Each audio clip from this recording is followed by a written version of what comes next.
Okay, so thanks again to everybody for joining us today for our webinar, 8 Steps to PPC Success for SaaS Brands. My name is Jane Serra. I'm the VP of Marketing here at HawkSEM, and I will be hosting today's webinar. I will introduce you to our amazing presenter, Steve, in just a bit, so bear with me. A few housekeeping notes before we get started. This webinar is using the Zoom platform, which by now probably most of you have used before.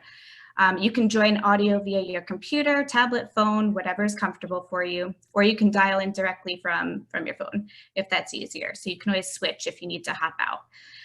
Also, if you have any questions during the webinar, type them into the Q&A box. It should be on the lower side of your Zoom, but everyone has different configurations. So just make sure you can see that Q&A button on your Zoom panel. You should also have a chat and a hand raise option. So if you have any issues during the webinar, any kind of sound issues, or you need to speak to me as your host, feel free to click one of those and start a chat, and I will get right with you. So, okay, let's get started. As you can see, today's agenda is PPC success for SaaS brands. We're doing the welcome and intro now, so we're already almost done with that part. I'm going to walk through a little bit of who is HawkSEM. I'll keep it nice and brief, but many of you probably aren't too familiar with us, so just going to let you know who we are. Then we're going to dive into the meat of today, which is 8 steps to success. Then we even have a bonus step, I'm told, from Steve.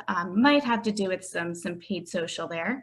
And we'll wrap up with a Q&A, and we'll try to keep this under 45 minutes for you guys. So we do have the full hour. I believe we were saying this would be 45 minutes, so we'll try to keep it to that. Okay, let's get started. So real quick about HawkSEM. We're a full service digital marketing agency. These are just a few of the services we offer, and those highlighted on the screen are a few that we will touch on today in today's webinar. So paid search, performance display, CRO, remarketing, and I believe we'll also touch on a little paid social, maybe even some SEO as well. And then real quick, what makes us different? So there's lots of agencies out there. What's different about us? One thing is our conversion IQ system, which is our smart way of marketing. So it ensures we're always focused on revenue, not just traffic. We're all marketing scientists at heart. We don't have a dedicated analytics team because every member of our team, every account manager is a marketing scientist. We also only employ senior managers, so we don't have any junior talent working on our accounts. It's all senior talent. We're strategists who execute.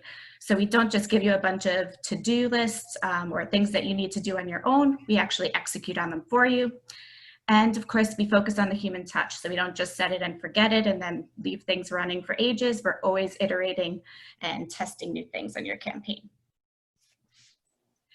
And just to wrap up who we are at HawkSEM, we do focus on lead gen and e-com. But some of our lead gen clients you can see here, and you'll notice a lot of them are in the SaaS space. So definitely among peers here. And that's it. That's all I'll share today. And then Steve, so this is today's amazing speaker. Super excited to introduce him. Steve Deng is our Director of Digital Marketing and Strategy here at HawkSEM. He has over 10 years of experience leading digital teams and revenue growth with all of our clients, and has worked with clients across multiple verticals. So everything from today's focus, which is SaaS, to fintech, to e-com, higher ed, financial services. Really, he's worked in all industries. He also has expertise not just in PPC and paid search, but competitive analysis, landing page optimization, data analytics, and end-to-end funnel design. And lastly, in his spare time, he enjoys traveling, long runs, long swims, and long books. So with that, I'm excited to introduce you and pass it over to Steve. Thanks, Steve. Thanks for that amazing introduction, Jane, and welcome everyone to the webinar. We're very excited to have you this morning. The title of this webinar and what everyone is here for is 8 Steps to PPC Success for SaaS, and we've also included an extra bonus step as Jane has alluded to, so stay tuned for that. Diving right in, step 1, it's very important for any SaaS company to establish credibility right up front. So if you look at users who are finding their way to you through a search engine, that channel, they're oftentimes not really acquainted with who you are unless they're searching through a brand term. in more cases than not, they're searching through a non-brand term. And it's in those cases that it's very important to establish your credibility right up front. The best way of doing this is to align your brand with well-known clients. If you have large, marquee, Fortune 500 company clients under your arsenal, it's very important to leverage that. Even if they're not Fortune 500 companies, if there's some recognizability, or they're consumer facing, or they're a company that someone in your industry is likely to know and appreciate, definitely include those logos on your landing page. And case studies are also important because they allow the user to understand your product and your service on a deeper level. And it's also a great way for you to tout your success with particular clients if there are outcomes that you really want to highlight and show off. So that's another really great way for them to get to know you and become acquainted with you. Next, leverage social proof on landing pages. If there are official reviews that you've received from large publications in your industries, this is something that you can definitely include in your landing page through link. Certifications and awards are also important. If you've earned any of these in your industry, be sure to include those either in the form of an emblem or some sort of reference on your landing page. And lastly, user testimonials are very important. You've probably seen a lot of these. We show an example over to the right where a user has said some good things about OverOps, which is one of our clients. But user testimonials are a very frequently used kind of tool to establish instant credibility, and is also a good way of allowing new users to kind of understand the success stories of current clients. Lastly, seller ratings are quite important. If you've ever done a search to Google, that's everyone here, right? You've probably seen seller ratings showing alongside ads. There are really two components to this. One is just the number of reviews associated with the company. And the second component is the average composite score, or the STAR rating. You're probably familiar with that through experience with Amazon.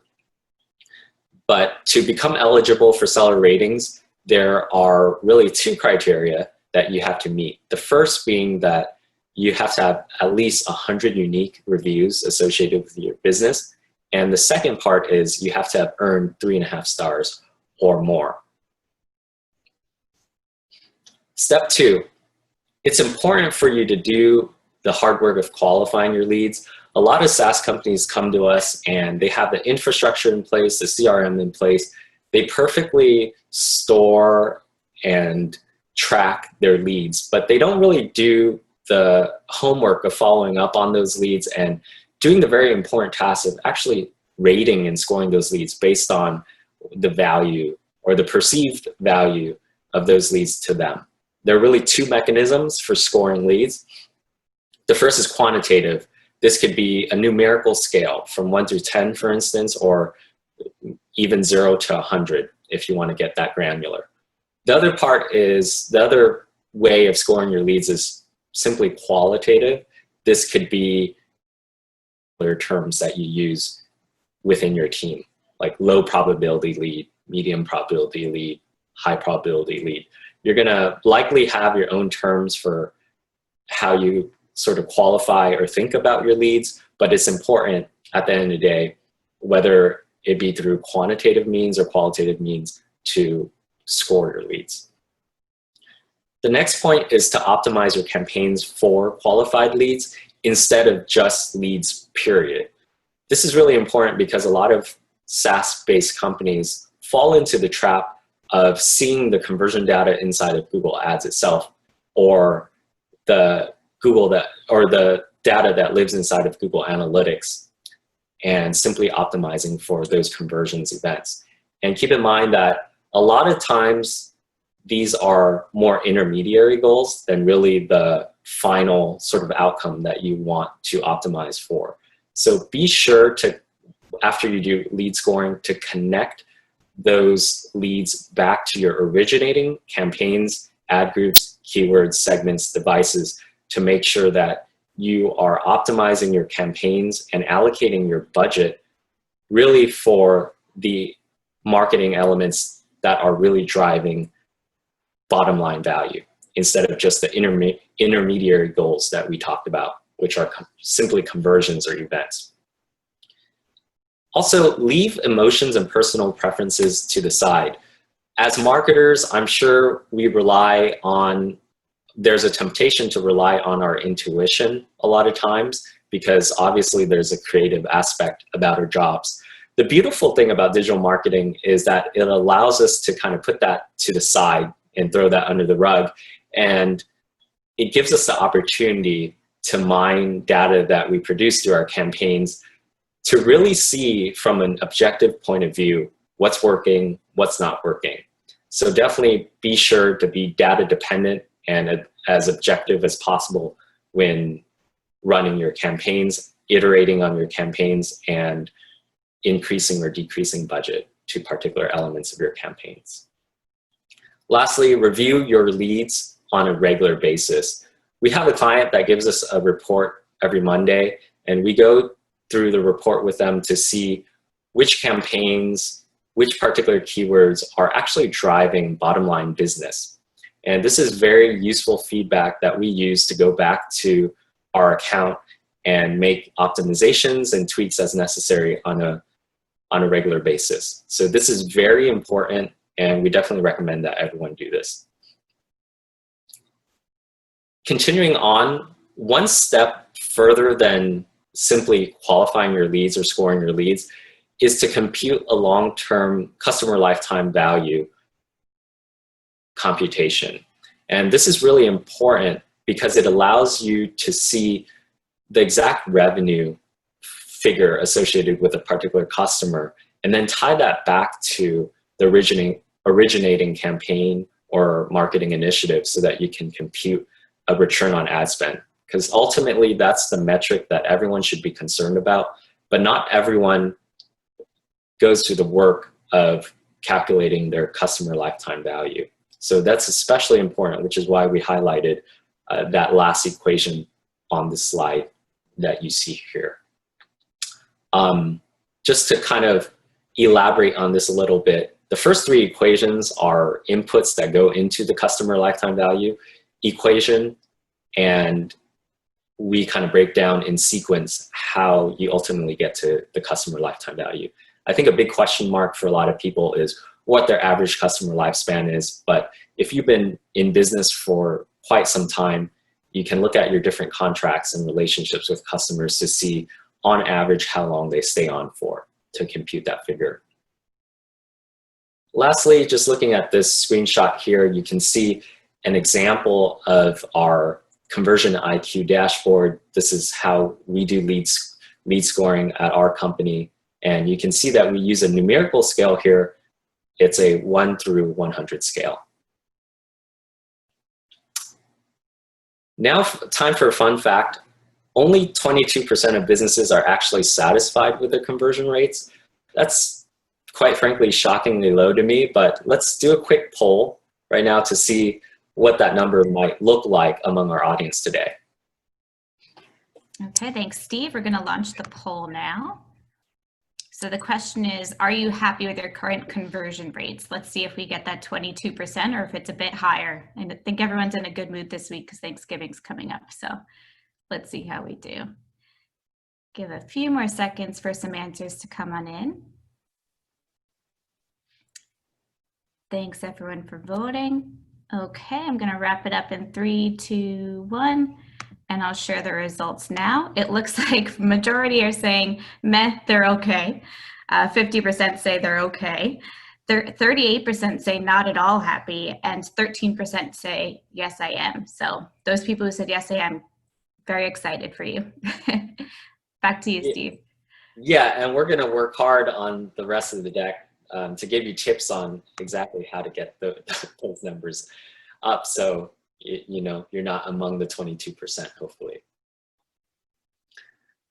So continuing on, step 3, one thing that's particularly important about any digital marketing initiative for SaaS companies is your landing page. This is really the focal point and the initial starting point for a lot of users. This is really the first step of their customer journey. So it's very important that you marshal the appropriate resources to making sure your landing page is as compelling and as effective as possible. As a guiding principle, make sure your landing page has a very clear purpose. If you think about the way that home pages are designed, they are basically just repositories for information about your business. And a lot of times it's not exactly targeted in the way that it points users towards a form fill. It's any number of sort of data points and information and triggers about your business. So with a landing page, you want to make sure that all of the elements of the page work together and in tandem to get the user to convert and fill out a form. That should be the main focus and the main goal. The other thing about the landing page is you want to make sure that it's compelling so that users are enticed to scroll down and go through the entire page. It shouldn't be too long or too overwhelming, but they should at least be motivated or incentivized to look through all the amazing content that you have. And one good example of this is the screenshot that we have on the right, where you can see that the information is very cleanly organized. There's a clear call to action button in the start free trial or discover Zephyr. And there's also the ability to watch a video. And like we mentioned before, there's the social proof elements down at the bottom, as well as 3 very sort of essentialized points about the business: 18,000 teams, 100 countries, and 40 million tests executed. So very to the point, very crisp, very clean. And there is never a question here as to what the main trigger or action should be. It's to start a free trial, or secondarily to watch a video or just learn more about Zephyr if they're not ready to drop their contact details right then and there. Lastly, I would say that extra elements like chatbots are very useful in a landing page. They allow you to engage with your audience, reduce the bounce rate, and also to get a conversation started with the client right then and there. So if there are particular pain points, you can address them while the lead is warm. Lastly, I would say that one trend in SaaS that we're seeing that's becoming quite prevalent is ungating their content. It used to be that you would request a form fill in return for a piece of content, whether that be a white paper or a case study. But more and more SaaS clients, SaaS companies are ungating their content because they realize that having that interaction is better than not, just having the user bounce off the page and not having any exposure to the content that you've created. So in my mind, it's okay if you don't convert them on the first visit, as long as they are getting some useful information from your landing page so that you make a real impression, not just impression from the digital marketing point of view, but an actual one that gets lodged in the brain so that you're carving some mind share, so that if they were to return to you in the future through like a remarketing campaign or just from their own volition, then you've already primed them in a way such that they're ready to convert. Continuing on this, there are a variety of different aspects to landing page that you can test to make sure that they are working in the most optimized state. So one thing we definitely encourage you to do is to think of conversion rate optimization as an ongoing aspect to your landing page, not just a one-off sort of exercise that you take care of and check off the list. It should definitely be ongoing, and you should always be thinking about elements of your landing page to test. We have a laundry list here of different aspects of the landing page that are popular in terms of being picked for testing, but we're going to focus on just a couple here that we think are the most important. So at the top of the list, we have a killer H1 and H2. What do we mean by this? So these are the headlines that the user sees when they first land on your landing page. And it's particularly important because in more cases than not, this is the first thing they see, this is the first thing they read. This is the true first impression that they get of your company in terms of what it is exactly that you offer. So make sure that you write it in a compelling way, make sure you're economical with your use of words. And the best scenario is if you're able to even incorporate some of your top ranking keywords into the H1 and H2.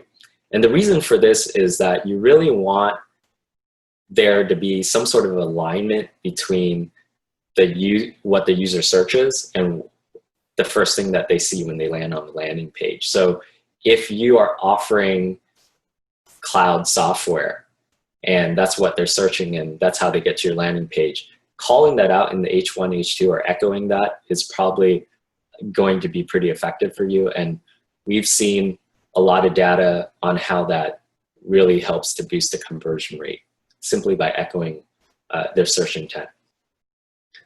The other thing we want to touch upon here is if you have a competitive matrix or comparison chart of your product against your competitors, that's probably an asset you'd want to leverage on your landing page. We've seen a lot of success stories with the use of these types of infographics. So if you look at the left side, Act-On is one of our clients. They're being mapped against HubSpot.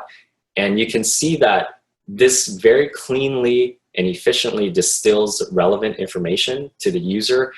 And at a glance, they're able to see what the key value propositions are and come to a better understanding of how you stand among the competitive landscape. So this is a very useful tool. We highly recommend it.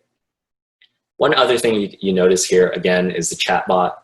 It's very useful to have these because it has been shown to reduce the bounce rate dramatically, and it allows you to enter a conversation with prospectives on the spot. Step 4 is to know your ICP. For those who aren't familiar, that stands for your ideal customer profile, and just leveraging this audience intel. There are really two ways of going about this. The traditional approach is top-down customer research, where you're actually actively soliciting the information from your intended audience, whether it be through interviews, surveys, polls, field studies. This is very much in line with the old school way of doing marketing before everything was traceable and measurable. The more modern data-driven way is the bottom-up customer research approach. And the one thing to note is that when you put up your digital marketing campaigns, the very instant they are set live, you immediately begin to accrue valuable data about your customers and your target audience. And it's just a matter of going into the reporting tools, the appropriate reporting tools and areas within the different platforms that you're running, whether it be Google or Facebook, to get access to that data and to discern valuable insights and patterns related to that data. So if you're dealing with Google, you'll see very valuable demographic data, their age, their gender, where they're searching from based on their IP address. If you're running a campaign through Facebook, you'll also see psychographic data with signals about what their interests are, and so on and so forth. If you look at the graphic on the right here, this is an example of demographic data that was drawn from a Facebook campaign that we're running. And you can see the different age brackets here, along with buckets for gender. The neat thing about this is you can see the relative results between these different subcategories at the intersection of the age bracket and gender. And you can adjust your bids and campaign budgets accordingly based on relative performance. Just continuing on it's after you understand who your audience is, it's very important to discern and listen to their pain points, and tailoring your marketing effort and campaigns towards addressing the pain points of your customers. And you can do this in a variety of ways in terms of tailoring your campaigns so that they speak directly to your ICP. First way is just adjusting times. If your audience tends to be more East Coast focused, you might want to shift your campaign hours. You might want to shift your call center hours to better serve that audience.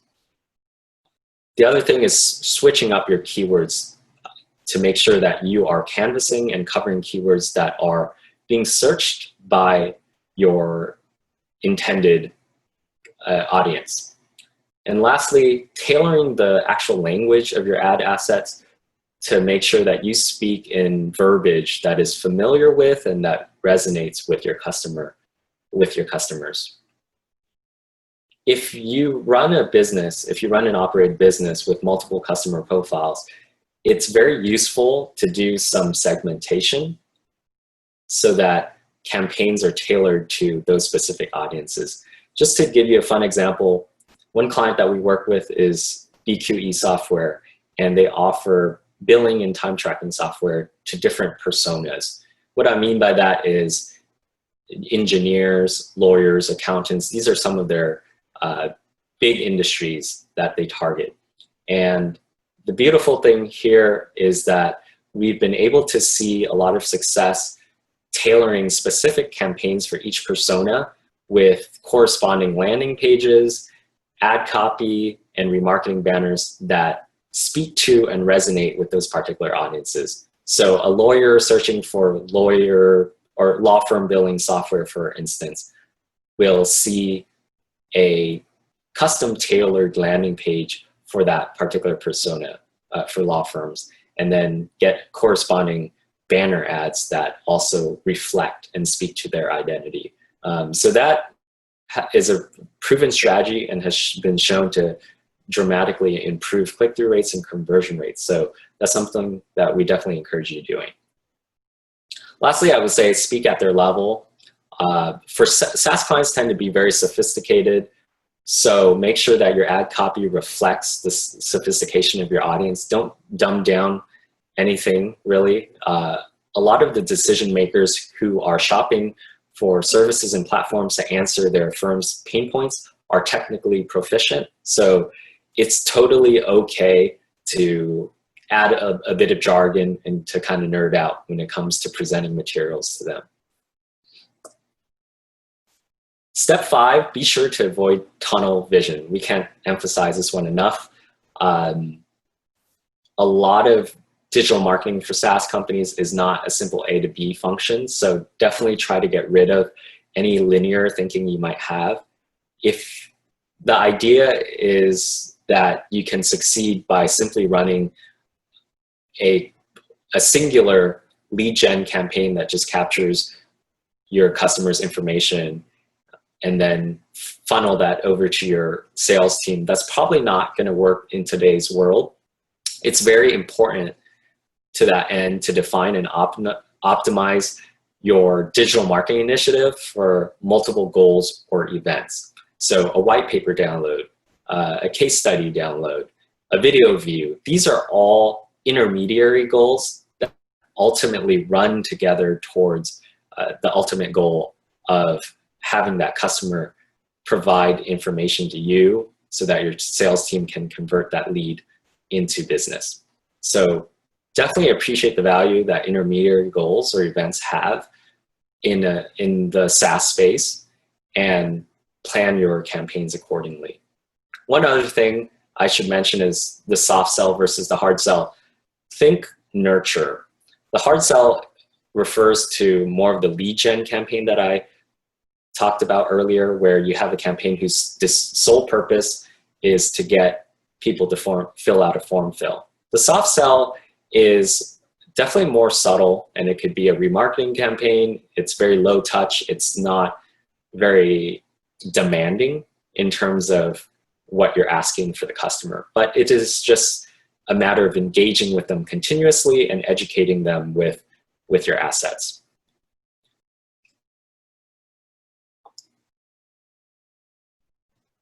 this is a pretty good example of some of these, some of what we spoke about in the previous slide, kind of working together to ultimately produce that, that educated sort of user to prime them to ultimately convert.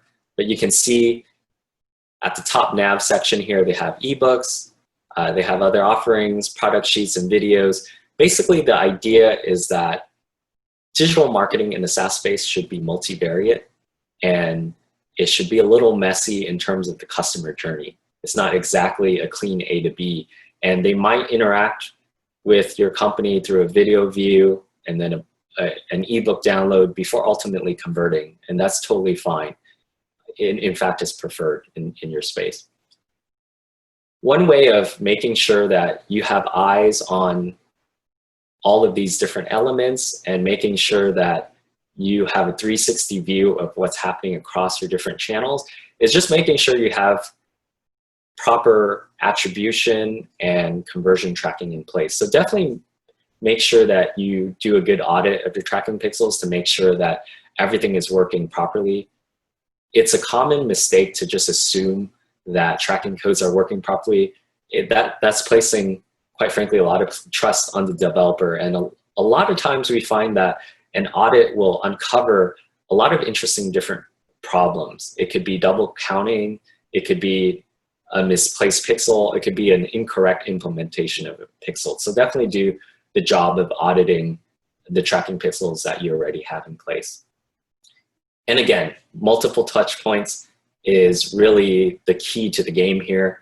You can see the different types of campaigns that we've listed out here, just kind of recapping some of what we talked about. But you've got your traditional lead gen campaign, an awareness campaign that's more top of the funnel, that addresses more topical issues or might answer high-level questions users are having about a particular problem they're trying to solve.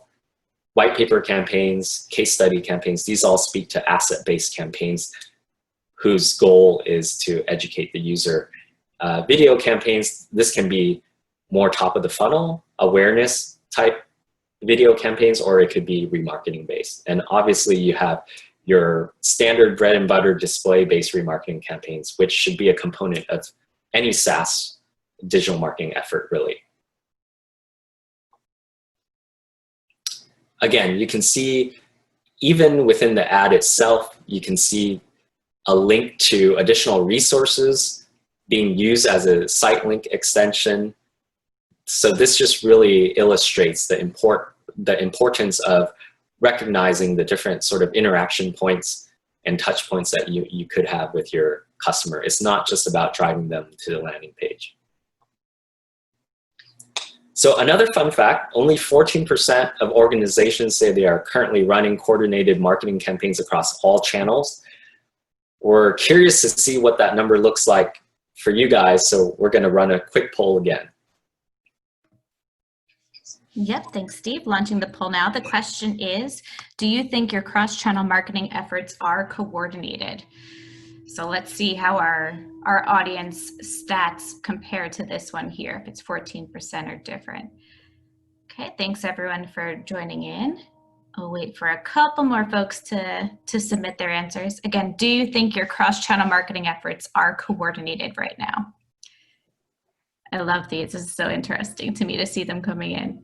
Okay, we'll end the poll in 3, 2, 1, and I will launch the results. So we're split 50-50, which is between no, they aren't, and they are, but they could be better. Yep, I think everyone's pretty much in the same boat here, Steve. Okay, yeah, evenly split. That's actually a little bit better than I expected it to be. So I guess good job on the half that are currently running coordinated marketing campaigns across their channels. So step 6, we're gonna touch on this point exactly. So it's very important to establish cross-channel alignment and consistency. And we're gonna go into exactly why that is. So one common issue that we see with digital marketing efforts in SaaS is a sort of balkanization of their different channels. Each channel is led by a different owner. And a lot of times, these channel owners don't really speak or interface with each other as often or as seamlessly as one would hope. So it's very important to synchronize these different channels so that they are all sort of working towards the same goal and have a cohesive, aligned vision. And there are, of course, several benefits to this. One is, you are aligning copy, voice, and messaging so that the user gets a common voice, whether they get a follow-up email from you or through what they're reading on the landing page. You really want to make sure that it gives the impression of coming from the same sort of author, if you will. The other point is that you're aligning your creative. So if you have a banner that you've updated recently in one channel, let's say social, and there's a certain aesthetic vocabulary attached to that, and then they get a really old legacy banner through a remarketing campaign through Google, that's a very disjointed experience and probably not the best way of going about it. I've even seen companies where one banner uses or leverages a new logo that they recently updated, and then the user is getting a remarketing banner with an old logo. So you can imagine the confusion that might cause the user when they're getting that sort of disjointed experience. So it's very important to house all their digital marketing efforts kind of under one roof, so to speak, and to align the different channel owners. You can see this example here from Drift where this becomes important. And it's a small example, but I think it really drives the point that there is consistency here in the 24/7, 365, whether they receive this message through a sponsored ad or inside of their inbox itself. So you really want to make sure that it seems and feels like it's coming from the same author. So continuing on this point, you want to make sure that you identify and correct any inconsistencies, whether this be in the copy, in the banners themselves, in different assets that you're leveraging, and particularly in the image, in the language itself, and also in the promotion and different offerings that you're running. One other positive point about having kind of a all-channel strategy where you're looking at everything in concert with a 360-degree view is that you can better allocate your spend. If a particular channel is performing better in terms of cost per lead, conversion rate, and all your relevant metrics, you definitely want to double down and marshal more resources towards that channel and away from underperforming channels. So by having a sort of balkanized approach to your digital marketing efforts with different sort of initiatives and campaigns being siloed out along different owners, that can cause suboptimal allocation of budget. So this is something to be very mindful of because we see it all the time. Lastly, to prevent this, we definitely recommend scheduling regular cross-team meetings to share learnings and just to align on vision. If you so choose, you can even have a weekly or bi-weekly meeting if that makes sense for you. Step 7, make sure that you make full use of your assets. And the title for this here, it's to weaponize your assets for marketing clarity and differentiation. So let us unpack this a little bit. A lot of companies generate a lot of assets through their lifetime, but one of the issues is that they get kind of lost in the shuffle, or not all stakeholders at the company know where to find these assets. And if you've spent time, money, resources to create an asset, but you're not leveraging those assets, or you might have even forgotten that they existed, then that's definitely a waste of time and money. So you want to make sure that you do all you can to prevent that. And remember, SaaS marketing relies heavily on audience education. So your assets are really your lifeline in a way when you're reaching in deep to find ways of educating your your customers and nurturing them. Lastly, I would say that clarity and differentiation are key here. You definitely want to vary your assets by medium, topic, and where your particular customer is in the buyer journey. So someone who's already in the fold, who's already a paying customer, should be served an asset that's different than a prospect that is just beginning in the customer journey and just interacting with you. So make sure that you serve the appropriate assets to the right audience. Sorry, just going back here real quick. You can see an example of how we kind of track and monitor assets within our own organization. This is a shared doc that everyone has access to. It's clearly labeled with descriptions and tags so that there's no sort of ambiguity as to the purpose and function of each of these assets. So make sure you're really organized about your assets. Continuing on this, a good idea is to consciously put in an effort to inventory your assets. It's a very great idea to create a clean, searchable asset library that everyone has access to. Even better if it's shared in the cloud. And definitely leverage tags whenever possible so that you're properly annotating your assets so that they're easily searchable. So as an example, if you're trying to reference or find a particular banner that you ran in 2015 for Black Friday, you should probably have tags like date, campaign, initiative or holiday, whatever you want to call it, the exact promotion that was run under so that you can easily uncover those. And then of course, make sure that everyone has access to your asset library, not just your internal team members, but also all external parties that you happen to be working with, whether that be digital agencies, affiliate partners, anyone who would find value in having access to your assets.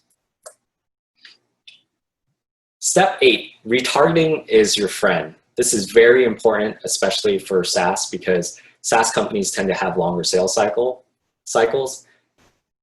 One of the interesting things about the way that retargeting is set up in Google is that a lot of times the default audience is set at 30 days. So anyone who has interacted with your website, your property, any of your pages within the last 30 days are eligible to be retargeted to. But what we find is that this is often not long enough, because for a lot of SaaS companies, you could have an interaction on day 1 and not really have that user come back and make the purchase decision until, let's say, 3 months out or even 6 months out. So it's very important to listen to and find out what the conversion days to conversion is for your particular audience, and then to tailor your remarketing campaigns accordingly. The other component too is keep in mind that a lot of education is happening along the way. So if you're serving white paper campaigns, case study campaigns, this could take well more than 30 days in terms of remarketing. So you definitely want to space that out as well. Lastly, I would say that don't blanket retarget your audience. Make sure that different audiences are getting sort of different experiences and messages. You definitely don't want to serve the same sort of message or asset to someone who's already a paying customer versus someone who just got into the fold and is in the consideration period.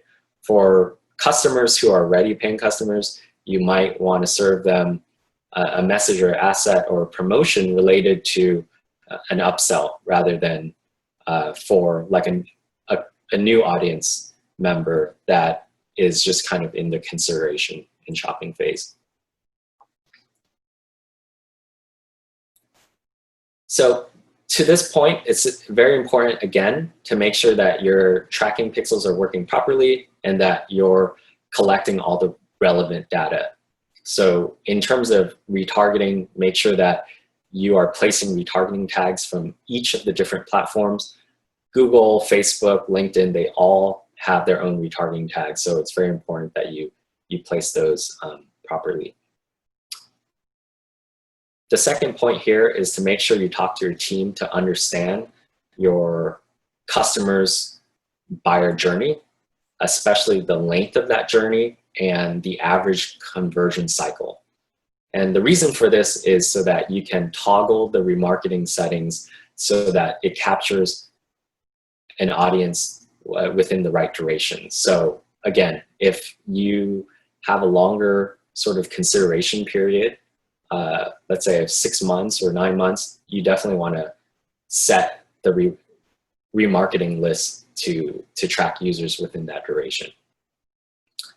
And the last point, we kind of spoke about this already. We kind of got ahead of ourselves, but make sure you segment your audience and serve them the appropriate remarketing campaigns. Lastly, this is our bonus step. The title is kind of a giveaway here, but we definitely recommend LinkedIn for our SaaS clients. It's something that does really well, and we think it's something that everyone here should at least give a shot at. So yeah, so step 9 is definitely test out LinkedIn. This could be a powerful complement to your existing marketing channels, and we've seen a lot of success with our SaaS clients, simply because if you think about it, it's both high intent and you're speaking to an engaged audience, meaning this audience is already thinking about work and they're already thinking about how to improve their organization. So it comes with a very powerful suite of targeting options that you can leverage in order to speak at exactly the right audience you're looking for. If you look at the screenshot to the right, you can see different targeting parameters that we're using here by title, by function, and by company size. I know for SaaS companies, a lot of you guys are concerned about size because under a certain size or threshold, it might not make sense for you guys to spend any marketing budget towards. But if your target demo is a company with a size of 1,000 employees or more, these targeting parameters would be perfect for you. You can even target by education, as you can see here, or interest. So it's a very powerful platform.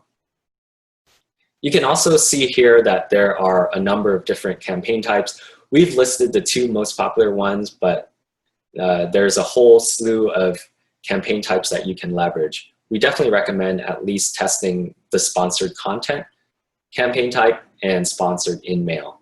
So sponsored content is what you see served alongside your LinkedIn feed, and then sponsored in-mail are ads that you can use to target customers right inside of their LinkedIn messaging platform.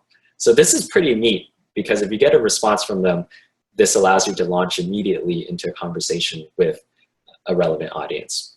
And lastly, the neat thing about LinkedIn is that it allows you to, access a new audience who currently aren't actively searching through keywords on Google. So you can think of this as a supercharged Google display network, if you will. So in terms of a testing budget, we definitely recommend going with something a little smaller to begin with and scaling as you see success in LinkedIn. Something like $2,500 to $5,000 a month is probably a good starting point.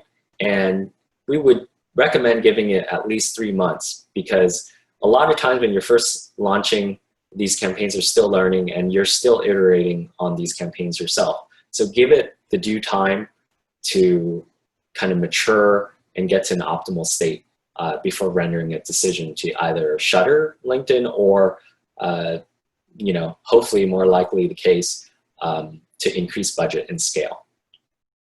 Again, we recommend testing sponsored content ads first and then going from there. The second campaign type that we would recommend after sponsored content is sponsored in-mail, as we have said previously. And then one last thing that's really neat about LinkedIn is that you can do remarketing through the platform as well. And you might well wonder how this might work. because someone who's visited your site, isn't, the cookie doesn't really exactly translate over to LinkedIn, but the system will see if that user can be mapped against an existing LinkedIn profile. And if there's a match, you can target exactly those match audiences with follow-up campaigns. So it's a pretty neat feature, and in our experience, when it works extraordinarily well. So definitely something to test out as well. Lastly, just to conclude, we have a nice little summary slide here that we'll walk through with you real quick. So again, focus on credibility to convert your visitors. Make sure that you qualify your leads and definitely calculate your customer lifetime value. Put your best foot forward with landing pages, because this is the first interaction that you're going to have with a lot of your users, and it's the first impression that you make with them. Understand your ideal customer profile and really leverage this audience intel. Make sure you avoid tunnel vision. Again, SaaS digital marketing isn't really just a straight line path, A to B. It's really about a composite of different campaign types working together, nurturing them with education and serving them up various resources to get them to convert ultimately. Make sure that you align your different channels so that you are coming at your user base with a uniformity of messaging and sort of vision. Make sure you make use of your assets. Again, we can't emphasize this educational component enough, but if you've got really great white papers and case studies, they probably deserve standalone campaigns, usually as remarketing campaigns that get the user to continue to think about you continuously and hopefully ultimately to convert. And then lastly, retargeting is your best friend. You want to do as much of this as possible, especially if you have a longer conversion cycle. This is going to be particularly important. And then lastly, the bonus is definitely test LinkedIn. We have seen great success with our clients here, and we definitely want you to reap some of those benefits that they've been able to see. Thanks, Steve. That was awesome. Great wrap up of the presentation. Appreciate the recap as well. We do have a few questions from the audience that we can jump right into. Just 1 second before I do that, what you see on the screen if you're on a computer is an exclusive guide if you want to dive into more ways to fix and improve your PPC, really to get you started and ready for 2020. We have this guide for everyone here today. Your PPC is broken. Here's how to fix it. Just go to hawksem.com/ppc-guide. So you'll get these slides tomorrow and you'll be able to click that, or you can just try typing in the old school way. So let's dive into the questions. We did get a couple coming in. So Bernice had a really great question. She says, I'm in a B2B SaaS company for the beauty care industry. So LinkedIn is not where the decision makers are for me, but Instagram because of the nature of the industry, stylists, salon owners, etc. Do you have any good use cases or case studies for paid social campaigns using Instagram for B2B SaaS? None immediately come to mind, to be honest, because we usually recommend Facebook for companies that are more consumer oriented, but I don't think there is some sort of a cold and hard rule that says, always use LinkedIn if you're a B2B or SaaS-based company, right? So one philosophy that we have here is to definitely encourage sort of constant testing and even A/B testing across different channels. We did run a campaign for Zephyr once, which is a SaaS company around agile testing on the Facebook platform, but that didn't yield very good results. So after that, we doubled down on LinkedIn and saw more success there. So everything is kind of worth testing. So just make sure that you kind of test often and let the data sort of speak for itself. Awesome. Thanks, Steve. Another question that came in is from Robert, and this is, what is the one main step you'd recommend we take today, or what would drive the most value I guess if they only had one step that they can make? We're all very busy. Yeah, no, that's a great question. And I would say that among the long list that we provided, if you were to sort of winnow it down to like low-hanging fruit, the most low-hanging fruit opportunity usually resides within your landing page. And again, like we emphasize over and over again in this webinar, that's the first touch point that your users have with you. Is the first interaction. So it's very important to make sure that your landing page represents you in the best way and is entirely CRO focused. We've seen business models kind of live and die by their landing pages. So there are countless examples I can think of where initially the conversion rate of the landing page was maybe like anywhere from 1 to 3%, and they're barely making their numbers. They're barely breaking even and kind of showing they're riding right along the break-even ROAS. But once we've come in and launched a new landing page with CRO principles and doubled the conversion rate, all of a sudden they're seeing 100% ROAS, and they're churning out money, and it's a positive situation. So that's where I would focus. Perfect. That makes sense. Thanks, Steve. I know we are closing up on the hour, so if there are any questions that came in that we did not get to, we'll definitely follow up with you. But just wanted to say a huge thank you to our speaker today, Steve. I think he gave us a bunch of insight to take back. I think I can even leverage a lot of these tips myself. And just for everyone here, thank you so much for joining us. I know it's a short week already, so definitely appreciate your time. Remember to keep the learning going by downloading our PPC guide at hawksem.com/ppc-guide. And lastly, just have a great week, everyone. Happy Thanksgiving. Hope you have a great time with friends and family. Thanks, Steve. Thanks, everyone. Thanks, everyone. Have a great Thanksgiving.